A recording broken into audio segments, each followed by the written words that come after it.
Olá, nós estamos no estudo de número 6 e nós vamos dar prosseguimento nos estudos das bem-aventuranças de Mateus 5, de 1 a 12. Ao todo são 9 bem-aventuranças, onde o Salvador vai pontuar cada bem-aventurança e vai justificar aquilo que ele está pontuando.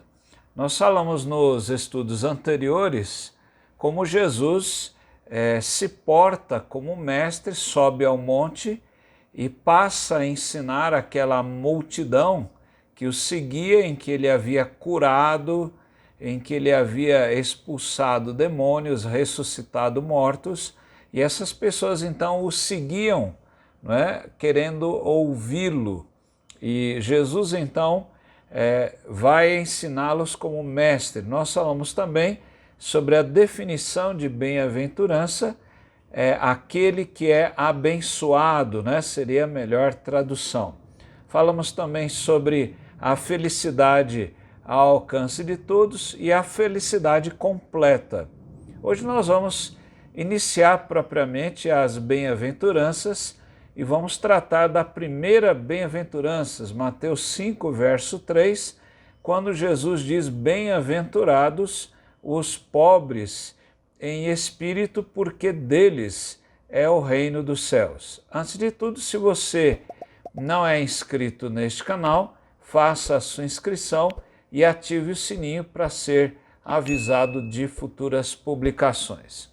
Note que as bem-aventuranças são uma sequência lógica e espiritual de que não há no reino de Deus nada que não seja pobre de espírito. A primeira bem-aventurança é a mais importante de todas e dela vão depender todas as outras que a seguem. Por que nós vamos tratar esse assunto e como nós devemos tratá-lo, né? Eu creio que 3 questões nos chamam a atenção sobre essa pobreza ou humildade de espírito. Primeiro, o que não é ser pobre de espírito? À primeira vista, parece que Jesus está enfatizando uma dualidade. Primeiro, que a pobreza é boa e a riqueza é má. Veja que Jesus deu muita atenção aos pobres e o evangelista Mateus vai registrar o que disse Jesus a João Batista. Quando João Batista estava preso, ele mandou os seus discípulos conversar com Jesus e perguntar se ele de fato era o Messias. E então Jesus disse que ele havia dado a vista aos cegos, curado coxos, ressuscitado mortos. Ele diz também no finalzinho, Mateus 11, 4, ele diz: e aos pobres está sendo pregado o Evangelho. Talvez passe pela mente de quem ouve isso a tentação de pensar que a pobreza é incentivada pela Bíblia. Note que a Igreja Católica Apostólica Romana tem até uma ordem, a ordem franciscana, onde um dos seus mentores ali, Francisco de Assis, vivia e incentivava o que ele chamava de voto de pobreza, que consistia em dar toda a riqueza aos pobres e viver da mendicância, com um mendigo nas ruas pedindo então donativos. Entretanto, Jesus não está falando aqui de pobreza material, mas de pobreza espiritual. Se isso não é ser pobre de espírito, o que é ser pobre de espírito? Em segundo lugar, vamos usar a definição de John Stott no seu livro Contra a Cultura Cristã, quando ele diz acertadamente que ser humilde, pobre de espírito, é reconhecer nossa pobreza espiritual, ou falando claramente a nossa falência espiritual diante de Deus, pois somos pecadores, diz ele, sob a santa ira de Deus e nada merecemos além do juízo de Deus. E ele diz: nada temos a oferecer, nada a reivindicar, nada com o que comprar o favor dos céus.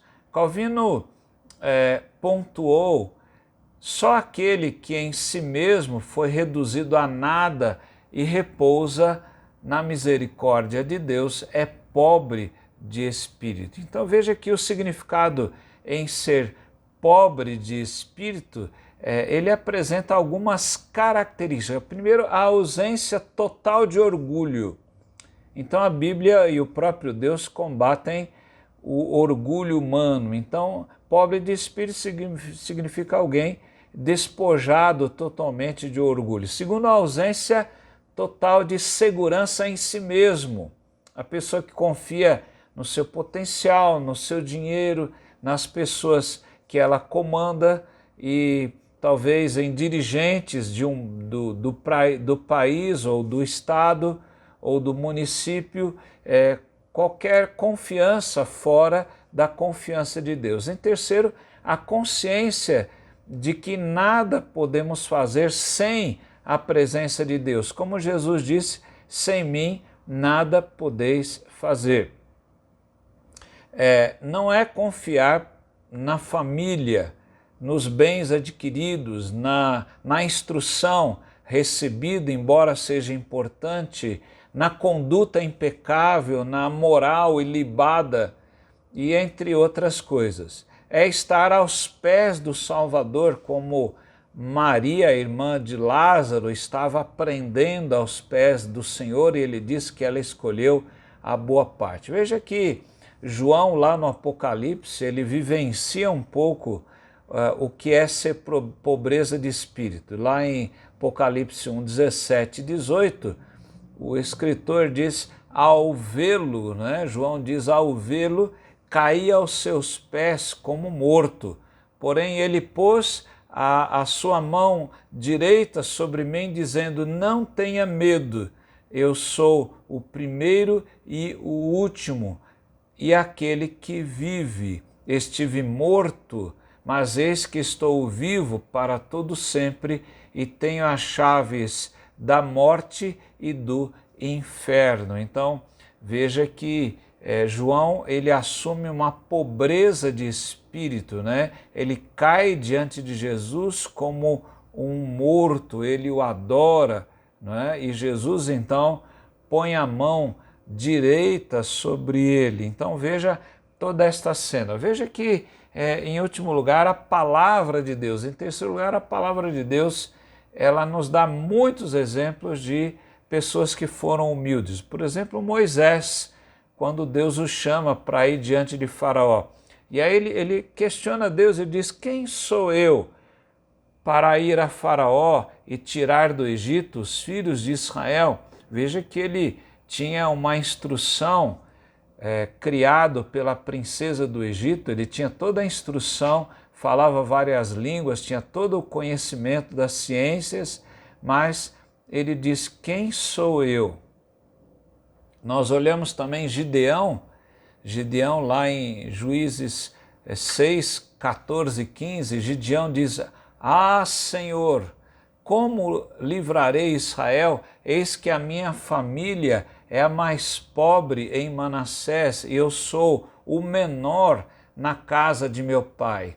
Talvez não fosse tão pobre, talvez não fosse o menor, mas ele assim se considera, porque Deus assume o papel grandioso aí. Isaías também, na sua chamada, Isaías 6,5, quando Deus o chama, ele diz: ai de mim, estou perdido, porque sou um homem de lábios impuros e habito num povo de impuros lábios, e os meus olhos viram o Rei, o Senhor dos exércitos. Nós olhamos também para Maria, a mãe de Jesus, quando o anjo vai lhe dar a notícia que ela seria a mãe do Salvador e o Espírito Santo desceria sobre ela. E ela pergunta como seria aquilo, e depois que o anjo a informa, ela então usa esta palavra, e ela então diz: aqui está a serva do Senhor, aconteça comigo conforme a sua palavra. Nós olhamos também outro personagem, o centurião romano de Lucas 7, verso 6 e o verso 9, quando ele diz então a Jesus: Senhor, não se incomode, porque não sou digno de recebê-lo em minha casa. O texto diz que, ao ouvir estas palavras, Jesus ficou admirado com aquele homem e, voltando-se para o povo que o acompanhava, disse: Eu lhes digo que nem mesmo em Israel encontrei fé como esta. Olha o que Jesus disse com aquele homem que disse: olha, eu sou indigno que o Senhor venha na minha casa. Nós olhamos finalmente aquela parábola que Jesus contou do publicano e do fariseu. O texto diz, nessa parábola, o próprio Senhor Jesus conta e diz que dois homens foram ao templo para orar, e um era fariseu e o outro era publicano. O fariseu, ele então fica em pé e ficou em pé e orava de si para si mesmo, desta forma: ó Deus, graças te dou, porque não sou como os demais homens, roubadores, injustos e adúlteros, e nem ainda como este publicano. Jejuo 2 vezes por semana, dou o dízimo de tudo quanto ganho. O publicano, estando em pé de Jesus, longe, nem mesmo ousava levantar os seus olhos para o céu, e ele então batia no peito dizendo: ó Deus, tem pena de mim, que sou pecador. Qual é a conclusão de Jesus sobre essas duas pessoas que oraram? Orar é muito bom, mas Deus olha não só as palavras, Deus olha o coração. O que Jesus disse a este homem que usou a oração? O que ele analisou a oração do fariseu? Jesus diz: digo a vocês que este publicano desceu justificado para a sua casa, e não aquele, porque aquele que se exalta será humilhado, mas o que se humilha será exaltado. Isso é pobreza de espírito. Então, abençoado é aquela pessoa que é pobre de espírito, porque dela, Jesus diz, é o reino dos céus. Que Deus abençoe você e a sua casa. Amém.